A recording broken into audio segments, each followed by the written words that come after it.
Leonardo DiCaprio has never done a comic book movie. He's never done a franchise movie unless you want to be really pedantic and count his first film role in the direct-to-video Critters 3 back in 1991. No, Leonardo DiCaprio is a franchise unto himself. Post-Titanic, that man has never had a flop and has been the first choice of many directors and studios over the past couple of decades. In an interview with GQ, Christian Bale said, quote, "Oh dude, it's not just me. Look, to this day, any role that anybody gets, it's only because he's passed on it beforehand. It doesn't matter what anyone tells you. It doesn't matter how friendly you are with the directors. All those people that I've worked with multiple times, they all offered every one of those roles to him first." End quote. DiCaprio has considerable star power. His films have earned more than $7 billion at the box office, and he's been one of the world's highest paid actors for a long time. He got his start in the late 1980s, doing commercials for brands like Matchbox Cars, Kraft Singles, Bubble Yum, and Apple Jacks. It was hard for a child star back then, something that hasn't changed much. Loud thumping, tube humping boomboxes. Both are known for blast. But on the Yum is the fun that never blows out. Big mouth busting Bubble Yum keeps it popping. He kept doing auditions and kept getting rejected.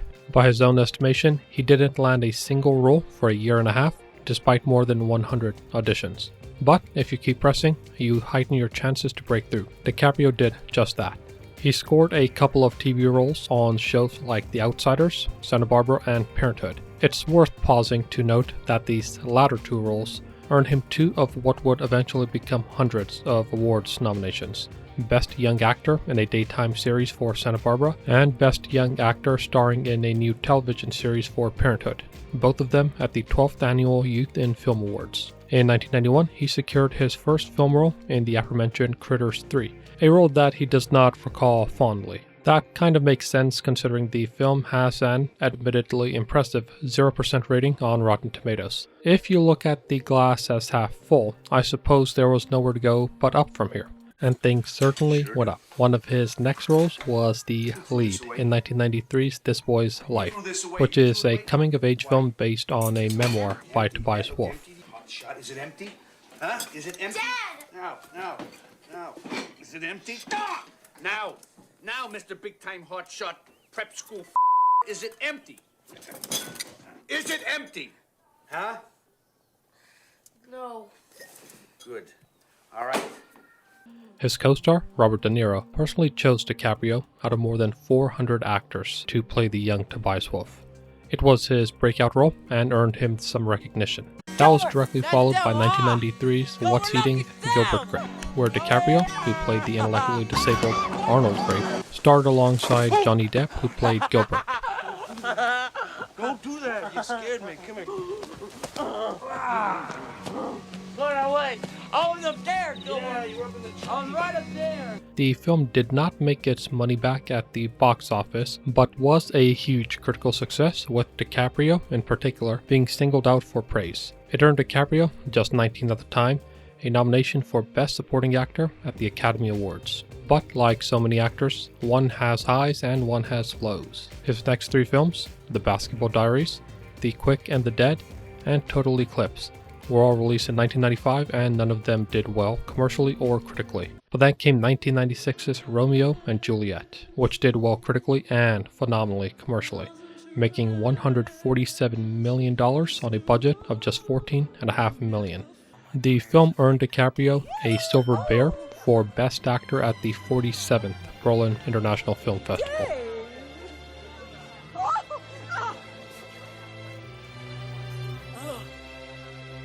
In the same year, he was also in Marvin's Room, which also did well commercially. And then came the big one. Of course, we're talking about Titanic. James Cameron is someone else that's a franchise unto himself and someone I'd like to do a deep dive on eventually. In order to star in Titanic, he turned down a role in Paul Thomas Anderson's Boogie Nights, which, like every Paul Thomas Anderson film, was a masterpiece. Titanic, like James Cameron and DiCaprio, is a character unto itself.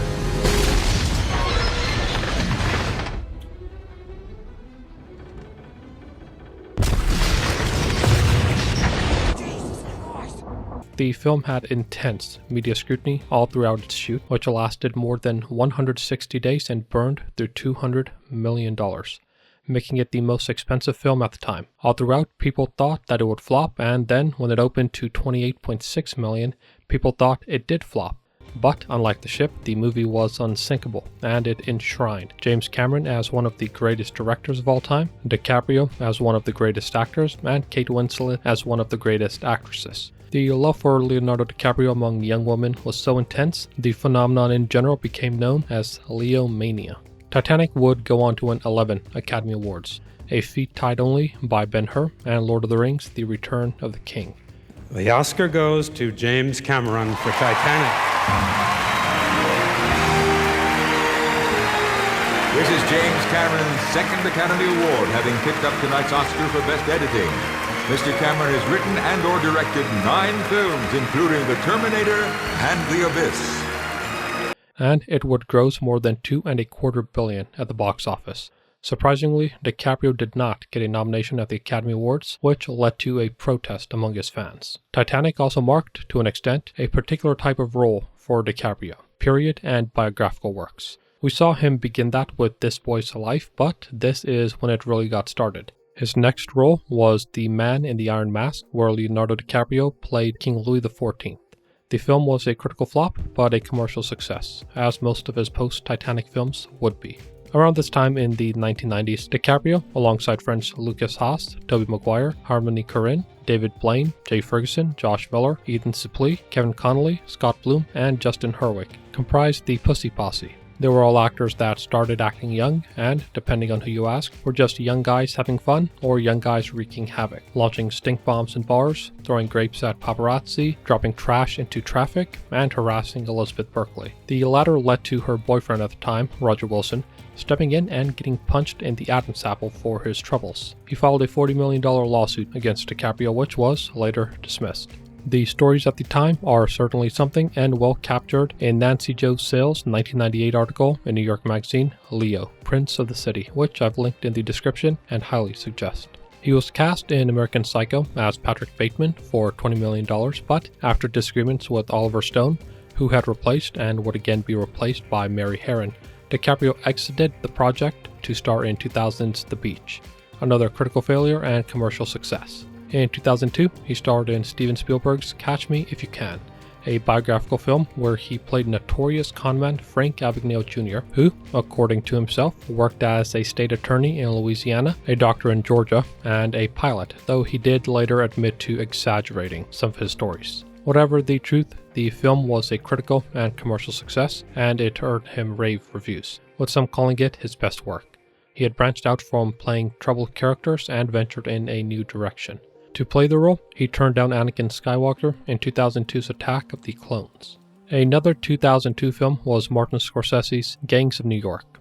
It was the first of what would become, so far, 7 collaborations with Scorsese, 5 of which were released in theaters to critical and commercial acclaim. His next film, 2004's The Aviator, would also be in collaboration with Scorsese. In it, DiCaprio played Howard Hughes, one of the most interesting and enigmatic figures of the 20th century. Roger Ebert said it best in his review of the film, quote, "What a sad man, what brief glory, what an enthralling film," end quote. His next film was, what else, another Scorsese collaboration, this time 2006's The Departed. He starred alongside other acting juggernauts, including Matt Damon, Jack Nicholson, and Martin Sheen.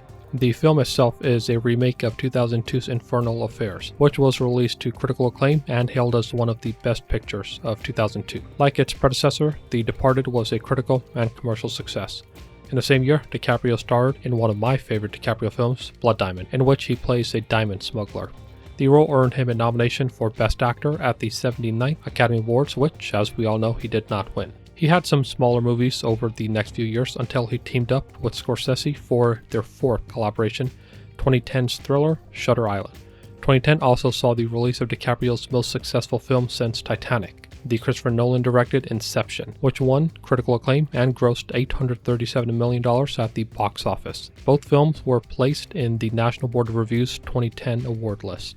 He took up the biographical mantle yet again in 2011's J. Edgar, where he played J. Edgar Hoover, the first director of the FBI and one of the most powerful men in Washington for decades. His next 4 films were all successful. 2012's Django Unchained, directed by Quentin Tarantino.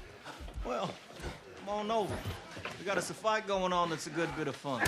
2013's The Great Gatsby, directed by Baz Luhrmann. I'm afraid I haven't been a very good host, old sport. You see, I'm Gatsby. 2013's The Wolf of Wall Street, directed by Martin Scorsese. Is that your car on the lot? Yeah. It's a Jag? Yeah. You make a lot of money?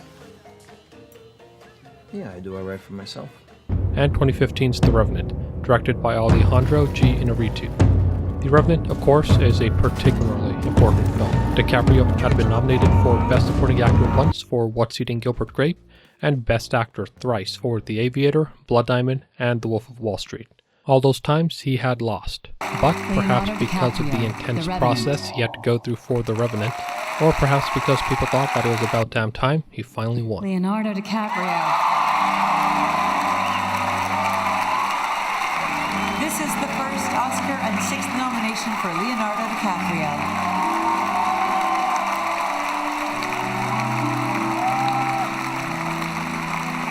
He took a short break from doing feature film acting after The Revenant, and instead did a $70 million short film, 2015's The Audition, directed by Martin Scorsese, and a climate change documentary, 2016's Before the Flood. In 2019, he reunited with Quentin Tarantino to do Once Upon a Time in Hollywood, another critical and commercial success. He made his streaming debut with 2021's Don't Look Up, which was released on Netflix. His next big movie is Martin Scorsese's 2023 epic Killers of the Flower Moon, which deals with the Osage Indian murders in the 1920s. DiCaprio is one of the most celebrated actors of the last 30 years. He's been nominated for more than 250 awards and has won more than 100. Most of his films have been critical and commercial successes, and the fact that he doesn't rely on franchises at all is impressive. Rather, DiCaprio is, himself, the franchise. If he's in a movie, people will usually go see it. That's held true for more than 25 years since Titanic. He shows no signs of slowing down either, with more than half a dozen projects in the pipeline, including 3 more projects with Martin Scorsese. Roosevelt, a biographical drama about the 26th President of the United States, Theodore Roosevelt. The Devil in the White City, a miniseries about serial killer H.H. Holmes and his use of the 1893 World's Fair to attract and kill women. And The Wager, an epic film about the shipwreck, mutiny, and marooning of the crew of HMS Wager in 1740 and 1741. Not even 50 yet, DiCaprio still has a long road ahead of him.